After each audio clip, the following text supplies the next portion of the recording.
अस्सलाम वालेकुम dear students. आज हम physics class 9 unit number 1 measurements वाला जो chapter and physical quantities and measurements के चैप्टर नंबर 1 के जो एक्सरसाइज में कॉम्प्रिहेंसिव क्वेश्चंस हैं, इनके आंसर्स देखेंगे, इनका सॉल्यूशन देखेंगे।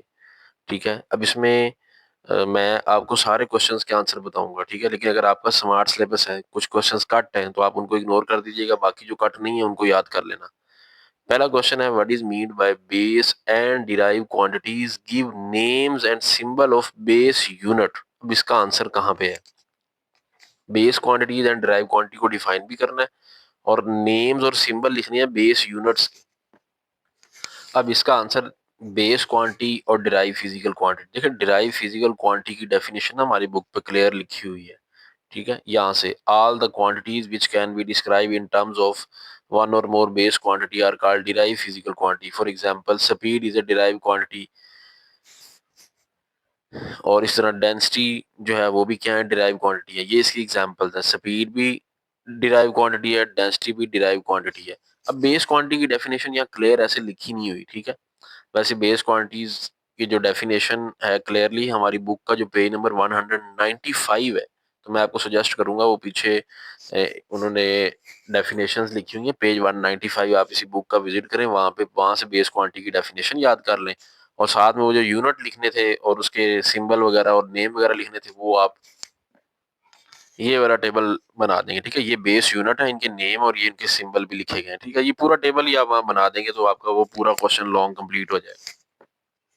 क्वेश्चन नंबर 2 देखते हैं। Give 3 example of derived unit in SI. 3 example देनी है डिराइव यूनिट की और how they are derived from base unit, और बेस यूनिट से वो कैसे डिराइव हुए हैं और वो ब्रीफली डिस्क्राइब करना है। तो इस क्वेश्चन का जो आंसर है ना वो बुक पे क्लियरली नहीं लिखा हुआ, मैं आपको लिख देता हूँ। 1.2 वाले क्वेश्चन का आंसर, ये डिराइव यूनिट, सबसे पहले अगर हम बात करें ना तो एरिया का जो यूनिट है ना वो डिराइव यूनिट है। एरिया एक डिराइव क्वांटिटी है। ठीक है, अब एरिया का फार्मूला होता है लेंथ मल्टीप्लाई बाय लेंथ। ठीक है, length multiply by length area का है फार्मूला। ठीक है, अब एरिया का यूनिट है मीटर स्क्वायर, तो यहां से ड्राइव होता है मीटर मल्टीप्लाई बाय मीटर। ठीक है, तो पहली एग्जांपल आप ये दे सकते हैं। दूसरी सेकंड वाली एग्जांपल आप दे लें स्पीड। ठीक है, अब स्पीड जो है ना वो होती है length over time, length over time. अब देखिए, लेंथ और टाइम दोनों बेस क्वांटिटी, इनको हमने डिवाइड किया तो हमें एक नई क्वांटिटी मिल गई स्पीड, जो कि एक डिराइव क्वांटिटी है। अब स्पीड का जो यूनिट है वो होता है मीटर पर सेकंड। अब देखें वो इन्हीं बेस यूनिट से ही डिराइव हो रहा है ना। लेंथ का यूनिट मीटर, टाइम का यूनिट होता है सेकंड, तो सेकंड ऊपर जाके पर सेकंड बन जाएगा। तो ठीक है, स्पीड का यूनिट मीटर पर सेकंड, ये एक डिराइव यूनिट है। इस तरह तीसरी आप एग्जांपल जो दे सकते हैं वो है वॉल्यूम की। वॉल्यूम होता है length multiply by length multiply by length. तो अब length metre multiply by metre multiply by metre. अब देखिए ये तीनों बेस क्वांटिटीज ही है ना, 3 बार मल्टीप्लाई हुई हैं तो यूनिट डिराइव हो गया वॉल्यूम का मीटर क्यूब। तो ये 3 आप एग्जांपल दे सकते हैं, आपका दूसरा क्वेश्चन भी कंप्लीट हो जाएगा। So 1.3 क्वेश्चन है, state the similarities and differences between vernier calliper and micrometer screw gauge. Micrometer screw gauge में डिफरेंसेस 3 क्या हैं और उसमें डिफरेंसेस क्या हैं। ठीक है, कम से कम 3 लिख देने चाहिए। तो इसका आंसर आप यहाँ पे देख के लिख सकते हैं। Similarities, both are used to measure small length, दोनों स्मॉल लेंथ के लिए हैं। Both are used to measure fractional part of 1 metre. और तीसरा पॉइंट आप लिखें, both have same unit centimetre या मिलीमीटर।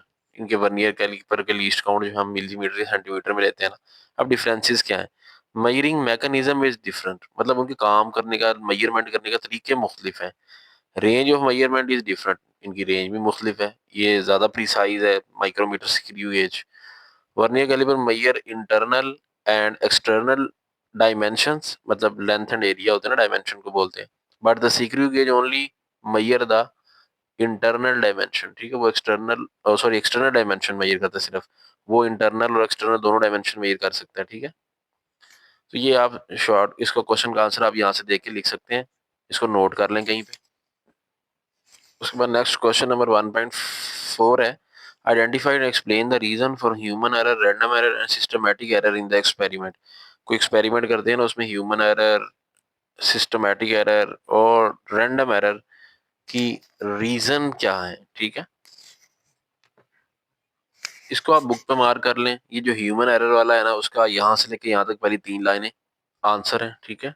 ये फर्स्ट 3 लाइन यहाँ, रीड द स्केल, यहाँ तक इसका आपने लगा लेना निशान, ठीक है। और जो सिस्टमैटिक एरर वाला है ना, उसका आपने यहाँ से लेके यहाँ तक निशान लगा लेना।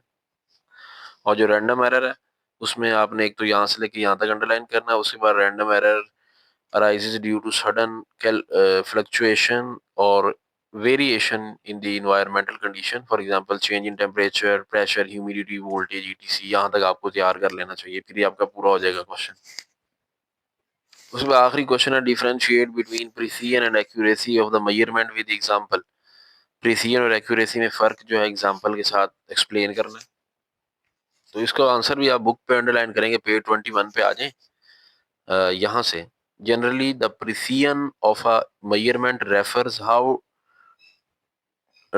close together a group of measurement actually are to each other, जबकि accuracy of a measurement refers how close the measured value is to some expected or true value। तो ये आपने लिख के साथ में ना ये वाली डायग्राम्स लाजमी बनानी है।